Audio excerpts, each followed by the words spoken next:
বিসমিল্লাহির রহমানির রহিম। প্রিয় ভিউয়ার্স, আজকে আপনাদের জন্য ছোট্ট ভিডিও থাকছে মাশরুম নিয়ে। এখানে আমার সামনে কিছু মাশরুমের প্যাকেট দেখতে পাচ্ছেন। আজকের ভিডিওতে আমরা যে বিষয়টি অন্তর্ভুক্ত করেছি সেটা হলো, প্রথমবার মাশরুম এর স্পন বা এই প্যাকেট কাটার পর যখন মাশরুম হবে, সেই মাশরুম হারভেস্ট করার পর, মাশরুম সংগ্রহ করার পর কি করব, এই বিষয়টি থাকবে আজকের ভিডিওতে। এখানে দেখতে পাচ্ছেন এই প্যাকেটটিতে একটি মাশরুম হয়েছে। আমরা এই মাশরুমটা এখন হারভেস্ট করবো এবং এরপর প্যাকেটগুলোতে করণীয় কি সেই জিনিসটা আজকে আপনাদের সামনে তুলে দেবো। মাশরুম হারভেস্টের একটা টেকনোলজি, আমরা যদি আজকে ভিডিওর নয় তারপরে বলছি। নিচ থেকে হাত দিয়ে এভাবে ধরতে হবে, এরপর আলতোভাবে এটাকে একটু চাপ দিলেই আমার এটা মাশরুমটা চলে আসবে। এরপর মাশরুমটা আমরা পাত্রের মধ্যে রেখে দেব। এখন যে প্যাকেট রয়ে গেল, পরবর্তী মাশরুম পাওয়ার জন্য কী করণীয় সেটা আমাদের আজকের কাজ। চলুন শুরু করি। এর জন্য লাগবে আমাদের একটা ব্লেড লাগবে। তো এখানে একটু খেয়াল করেন যে এই যে প্যাকেটের উপরে একটা রাবার দিয়ে এখানে মুখটা বন্ধ করা আছে, আর প্যাকেটের দুই পাশে আমাদের যে মানুষের যে কাঁধ আছে, এই প্যাকেটের এরকম দুই পাশের কাঁধে আমরা প্রথমবার কেটেছিলাম। প্রথমবার কাটা যেহেতু আমরা বলিনি, এখানে একটু বলে নিচ্ছি। প্রথমবার যখন আমরা কাটবো, এই কাটার সাইজটা একটু ছোট করে কাটবো, কারণ প্রতিবার হারভেস্টের পরে আমাদেরকে এই কাটাটাকে একটু বাড়াতে হবে। এতে করে শেষ পর্যন্ত আমাদের এই সার্কেলটা অনেক বড় হয়ে যাবে। এজন্য প্রথমে একটু ছোট করে কাটতে হবে।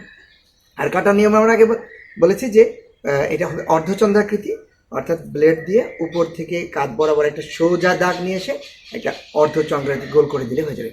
আমরা জাস্ট এখন এই অর্ধচন্দ্রাকৃতিকে একটু চারপাশ থেকে বড় করে দিয়ে, মূল যে কাজ সেটা হলো, এখানে যে আমাদের মিডিয়া রয়েছে, অর্থাৎ মাশরুমের যে মাইসেলিয়াগুলো এখানে গ্রো করেছে, সেই মিডিয়াটাকে যে স্তরটা আছে উপরের স্তর, সেই স্তরটাকে একটু তুলে দিতে হবে। তাহলে এখানে কয়েকটি বিবেচ্য বিষয় হলো, একটা হচ্ছে যে সার্কেল করে আমরা আগে কেটেছিলাম সেটাকে একটু বাড়িয়ে দিতে হবে, এবং এখানে যে মিডিয়া আছে মিডিয়াটার উপরে আস্তরণটাকে তুলে দিতে হবে, দুটো। এবং আরেকটি কাজ হলো, এটাকে আমাদেরকে পানির মধ্যে ভিজিয়ে রাখতে হবে, এবং পানি যাতে এখানে শুষে ভিতরের মাইসেলিয়াগুলো গ্রো করার একটা পরিবেশ তৈরি হয়। মূল এই তিনটে কাজ আমাদের আজকে শুরু করি। তো এখানে যে সার্কেলটা ছিল আমরা একটু বাড়িয়ে নিয়ে, অনুমান মতো একটু বাড়িয়ে নিব। এখানে যে পলিথিনটা আছে সেই পলিথিনটা সহ আমাকে কাটতে হবে। ব্লেডটা নতুন হলে ভালো হয়, যাতে ধারালো হয়।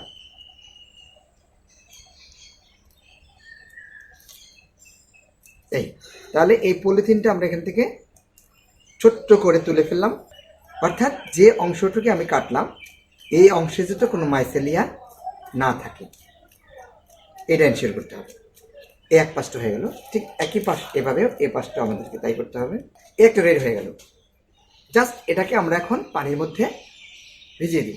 আমরা এভাবে একটু জাস্ট নিচের দিকে মুখটা রেখে যদি এভাবে কিছুক্ষণ ধরে রাখতে পারি, তাহলে যদি পানি একটু শুকনা থাকে সেই ক্ষেত্রে পানিটা খুব দ্রুত শুষে নিতে পারি। 10 মিনিট পর্যন্ত ভিজিয়ে রাখলাম। যখন দেখব যে মোটামুটি ভিতরের এগুলো মিডিয়াগুলো ভিজে গেছে, শেষে আবার এভাবে আমরা একটু পানিটাকে ঝরিয়ে নিব। ঝাঁকাঝাঁকির দরকার নেই, জাস্ট সাবধানে রেখে দিলে একটু যখন বুঝবুঝে পানিটা ঝরে গেছে, তখন জাস্ট এটাকে আবার যেখানে রাখবো সেখানে স্থাপন করে দেব। এরপরে যে কাজটা হবে, প্রতিদিন আমাদেরকে 4-5 বার, অর্থাৎ শুকিয়ে গেলেই আমাদেরকে পানি দিয়ে ভিজিয়ে দিতে হবে। এটা হচ্ছে খুব জরুরি। এভাবে রেখে দিলে 1 সপ্তাহের মধ্যেই আমাদের মাশরুমগুলো খাওয়ার উপযোগী হয়ে যাবে, আমরা হারভেস্ট করতে পারবো। অর্থাৎ যত রকমের ক্রপ বা ফসল আমরা চাষ করি, আমার মনে হয় সবচেয়ে কম সময়ের মধ্যে এই ফসলটা হারভেস্ট করা যায়। চমৎকার। কেটে দেওয়ার 1 সপ্তাহের মধ্যে হারভেস্ট করা যাবে। আমরা পরে এটার আপডেটটা দেখব। তো সবাইকে অনেক ধন্যবাদ। আল্লাহ হাফিজ।